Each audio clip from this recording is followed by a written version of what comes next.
छोटी बहू ज़रा कमरे में आना।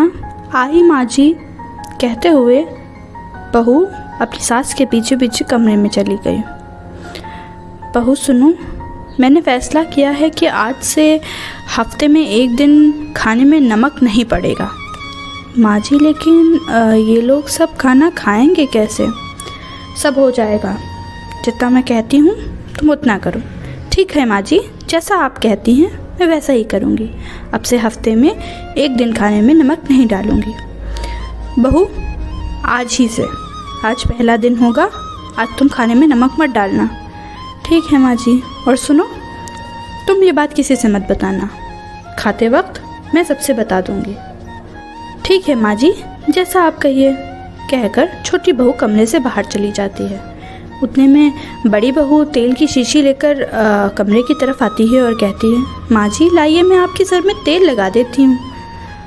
मुस्कुराते हुए सास भी उसका स्वागत करती हैं और वो आकर माँ के सिरहाने बैठ जाती है और तेल लगाने लगती है। माँ जी, आपने छोटी को अपने कमरे में बुलाया था, क्या हुआ? कोई बात है क्या? डांटने के लिए बुलाया था मैंने उसे। रसोई में उसका बिल्कुल भी ध्यान नहीं लगता है। हाँ माँ जी, उसने माँ की हाँ में हाँ मिलाते हुए कहा। मुझे भी यही लगता है, खाना कितना बेस्वाद बनाती है।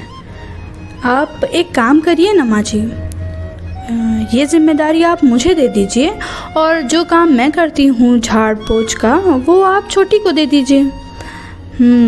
सही कह रही है बहू तुम। एक काम करते हैं, आज भर और देख लेते हैं, उसके बाद जैसा सही रहेगा वो फैसला लिया जाएगा। ठीक है माँ जी। तेल लगा चुककर बहू उठी और कमरे से बाहर चली गई। चलें सब लोग आ जाएं, खाना लग गया है। छोटी बहू की आवाज़ पर सब लोग खाने की टेबल पर आकर बैठ गए। सबने बड़े ही स्वाद से खाना खाना शुरू कर दिया। रसोई खाने के दरवाजे पर खड़ी छोटी बहू ये सब कुछ देख रही थी और हैरानियत से ये सोच रही थी कि बिना नमक के खाने को ये लोग कितना स्वाद लेकर खा रहे हैं।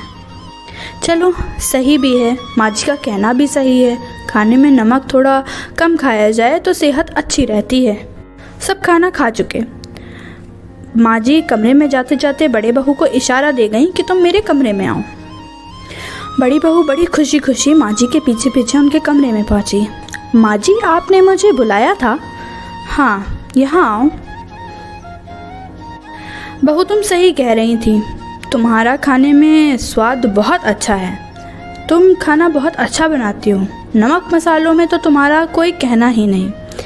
ये सुनकर बड़ी बहू बहुत खुश हो गई। शुक्रिया माँ जी, मैं आपसे पहले ही कह रही थी, आप मुझे रसोई खाने की जिम्मेदारी दे दें अब। ठीक है बहू, तुम्हारा सच में कोई जवाब नहीं है। वैसे तुम जानती हो मैंने आज छोटी को अपने कमरे में क्यों बुलाया था? जी माँ जी, आपने मुझे बताया था, उसे डांटने के लिए। नहीं बहू, मैंने उसे ये कहने के लिए अपने कमरे में बुलाया था कि आज खाने में नमक मत डालना। उसके खाने में नमक ना डालने के बावजूद भी खाने में नमक एकदम सही मात्रा में है, इसलिए मुझे लगता है कि तुम्हारा नमक डालने में हाथ बहुत सही है बहू। ये सुनते ही बड़ी बहू सकपका गई और वो अपनी माँ के कदमों में गिर गई। माँ जी मुझे माफ़ कर दीजिए, प्लीज़ मुझे माफ़ कर दीजिए। माँ ने उसे धीरे से उठाते हुए कहा, बहू तुम घर की बड़ी हो, तुम्हें इन सारी जिम्मेदारियों को खुद लेना होगा।